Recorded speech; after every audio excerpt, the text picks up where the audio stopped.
walaalkiin cabdi muuse dhakhtar insha allah biidni illaahi kariim maanta cashar yaroo kooban oo casharka youtube-ka aynu ku jirnay ayaynu maanta halkii kasii wadi doonaa.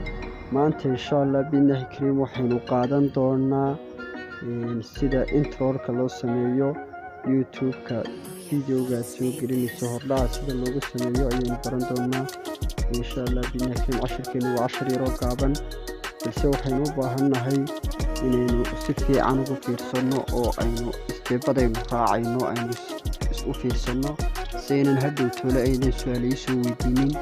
markaa casharka waxweyn hadaynu isku daalin, casharku waa cashar yaro gaaban bal sidaan u sameynayo waa inay ila aragtaan oo ila daawataan. marka kii mastarka saa u soo furato insha allah biidnillaahi kariim waxaad sii taaban doontaa mt projector. kadib markuu saa kuugu soo baxo mediaha tegaysaa, kadibna waxaad tegaysaa androidka halkuu kugu yaalay. androidku sidaa markaad usoo furato insha allah biidnillaahi kariim okay baad siinaysaa. okay markaad siiso wakaa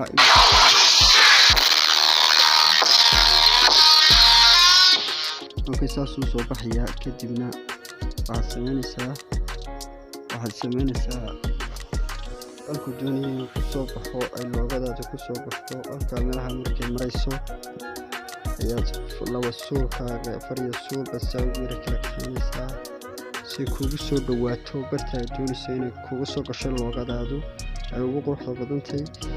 markaa meelahaasoo kale markay maraysaa baynu soo gelinaynaa. kadib laayarkaad tegaysaa, mediyaad tegaysaa, kadibna waxaad soo dooranaysaa loogadaadii.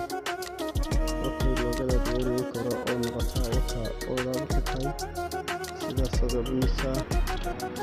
sidaa markaad tiraahdo aad sidaa meesha aad u leekaysiiso halkii aad ugu tala gashay calaamada yaraad tigtaa taabanaysaa. kadib markaad tigtaa taabayso waxaad sameynaysaa waa barnaamijkaynu beligarayno.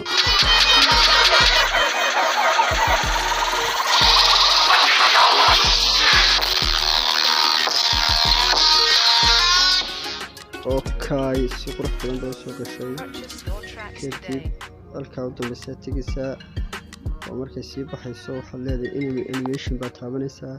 kadibna filming ayaad taabanaysaa, calaamada tigtaad saaraysaa siday u baxdo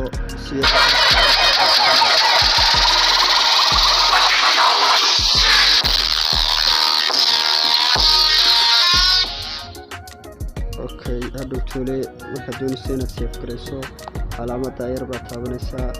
kadibna hd 330 pm kaa doonayso ayaad ka dhiganaysaa. kadibna export ayaad odhanaysaa.